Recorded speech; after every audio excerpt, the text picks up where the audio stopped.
ایک بزرگ تھے، حج کے سفر پر گئے، ان کے ہاتھ میں ایک تھیلا تھا، اس کو ہمیانی کہتے ہیں، یہ ایسے عورتوں کا پرس ہوتا ہے نا، تو مردوں کے ہاتھ میں ایسے تھیلے ہوتے تھے پہلے، اس میں اپنی ضرورت کی چیزیں ڈال لیتے تھے، تو وہ ہمیانی تھی ان کی، اس میں ان کے پیسے بھی تھے، سارا کچھ تھا۔ ایک نوجوان آیا اور اس نے جلدی سے دوڑتے ہوئے جو ہمیانی ان سے چھینی اور چھین کے بھاگ گیا۔ اب وہ بزرگ بڑے حیران کہ کوئی نوجوان میرے پیسے ہمیانی سب کچھ چھین کے بھاگ گیا۔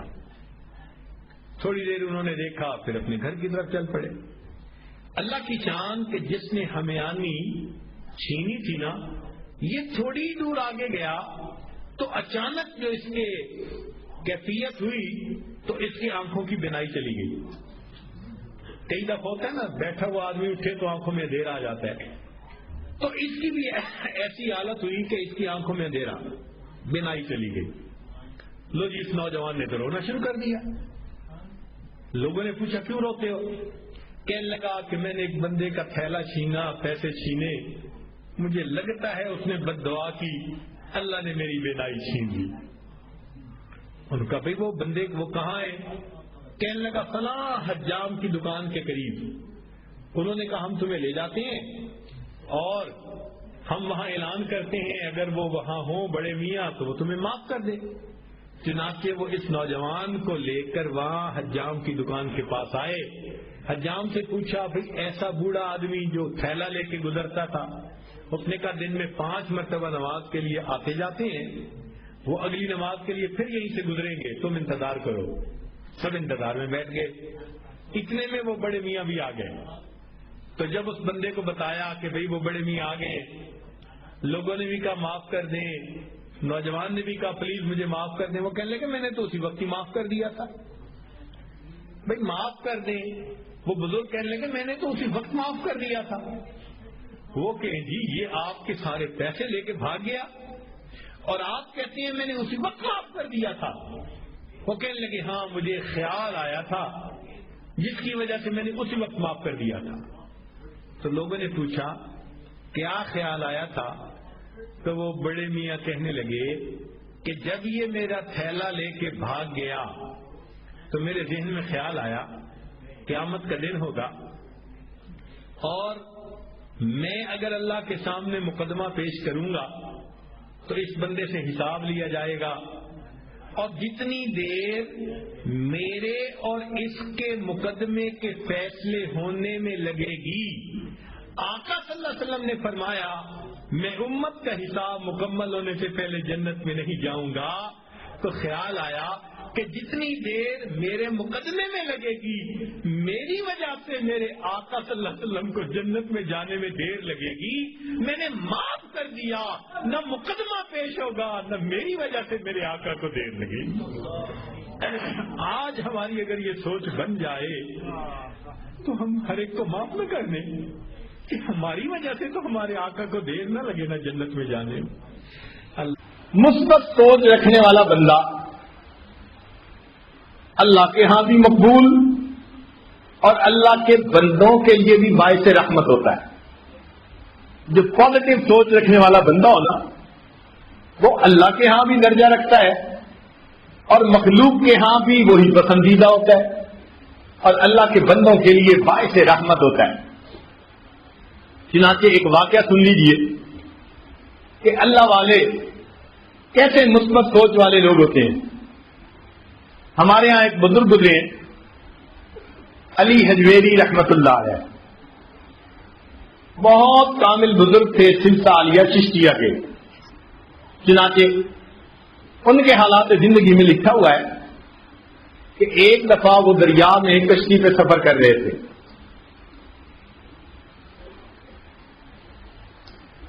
اس میں بہت سارے مرد عورتیں بھی تھے، بچے بھی تھے اور حضرت بھی سفر کر رہے تھے۔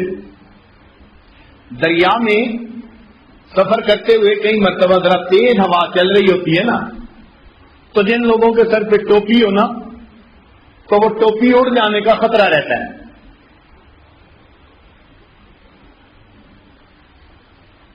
چنانچہ علی اجویری رحمت اللہ نے ٹوپی اتار لی کہ اڑ کے دریا میں نہ چلی جائے، اور جیب میں ڈالی اور بیٹھ کے اپنا ذکر مراقبہ کرنے لگ گئے۔ اب انہوں نے اپنے سر کی شیو کروائی تھی ایک دن پہلے، اور ٹینگ تھی، اور جب سر شیو کروائے نا تو سر بڑا ملائم نظر آتا ہے۔ اب وہ بیٹھے ہوئے تھے تو ایک بچہ قریب سے گزرا، اور اس بچے نے نا سر پہ ہاتھ لگایا، اس کو بڑا نرم نرم نظر آیا۔ اس نے جا کے دوسرے کو بتایا، وہ دوسرا بچہ آ گیا، اس نے آ کے ہاتھ لگایا۔ تیسرا بچہ شرارتی تھا، چنانچہ وہ آیا اور اس نے آ کے ہاتھ لگانے کے لیے جھپی لگا دی۔ پھر ایک اور بچہ آیا، اس نے ایک اور جھپی لگا دی۔ اچھا، اب یہ تماشا بن گیا، ساری کشتی کے مرد عورتیں جب ان کو کوئی آ کے جھپی مارتا تھا تو کھلکھلا کے ہنستے، اور یہ اللہ کے نیک بندے خاموش بیٹھے ہوئے ہیں۔ پورے کشتی کے اندر طوفان بدتمیزی بپا تھا، کوئی ماں باپ بچوں کو روک نہیں رہا تھا، وہ انجوائے کر رہے تھے۔ فقیر سا بندہ ہے اور بچے اس کے ساتھ شرارتیں کر رہے ہیں اور سب ہنس رہے ہیں۔ جب انہوں نے طوفان بدتمیزی بپا کر دیا، یاد رکھنا جب اللہ والوں کے ساتھ اس طرح مس بہیو کیا جاتا ہے پھر اللہ رب العزت اس کا ایکشن لیا کرتے ہیں۔ یہ لاوارث لوگ نہیں ہوا کرتے، ان کا وارث خدا ہوتا ہے، اللہ والے ہوتے ہیں۔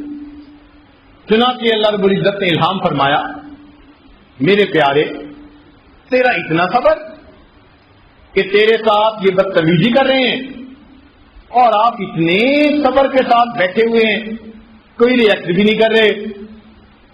تو الہام ہوا کہ اے میرے پیارے، اگر تو کہے تو میں اس کشتی کو الٹ دوں اور جتنے لوگ کشتی میں سوار ہیں ان سب کو پانی میں غرق کر دوں۔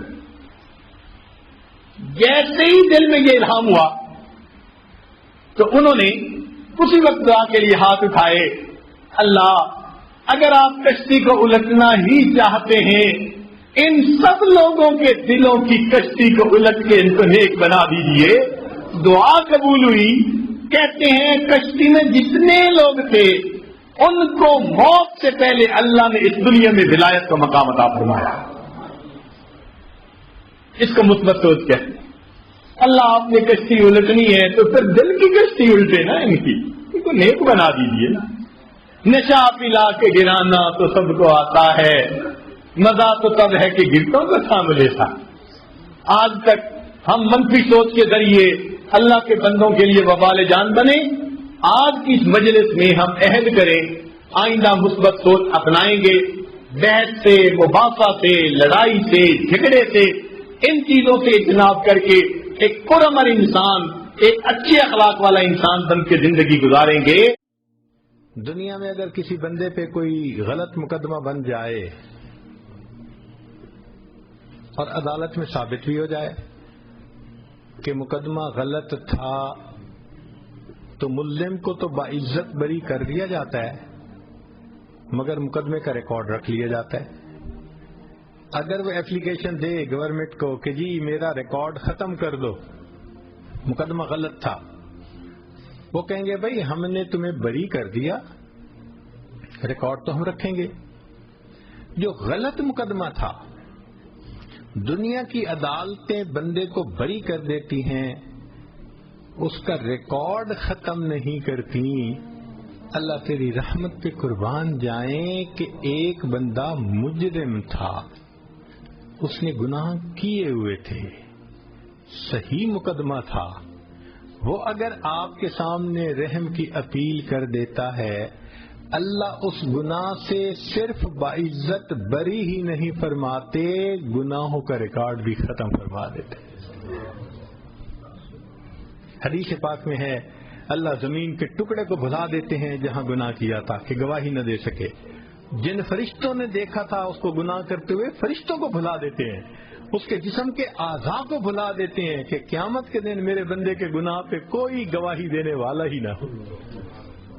اللہ کتنے قریب ہیں اور کتنے مہربان ہیں. اس لیے فرمایا نبئ عبادی، میرے بندوں کو بتا دو، انی انا الغفور الرحیم، کہ میں بہت غفور اور بڑا رحیم ہوں. تو جب پروردگار عالم قرآن مجید میں جا بجا اپنی رحمت کے کریمی کے تذکرے فرماتے ہیں تو ہمیں چاہیے ہم اس سے فائدہ اٹھائیں. آج تو ہمارے پاس اختیار ہے نا توبہ کرنے کا. جب انسان کی موت آ جاتی ہے پھر توبہ کا اختیار چھین لیا جاتا ہے، پھر اختیار نہیں ہوتا. فرعون نے موت کے وقت توبہ کرنے کی کوشش کی تھی نا تو کہہ دیا گیا تھا آلان، اب ٹو لیٹ، اب نہیں ہو سکتا. تو بھائی ہمیں تو اللہ نے صحت دی، زندگی دی، تو جتنے بھی گناہ ہوں ہم اللہ کے سامنے بس توبہ کرتے رہیں. اللہ تعالیٰ اس توبہ کو قبول فرمانے والے ہیں. اللہ تعالیٰ بندے کو اپنے در سے مایوس نہیں بھیجتے، خالی نہیں جانے دیتے.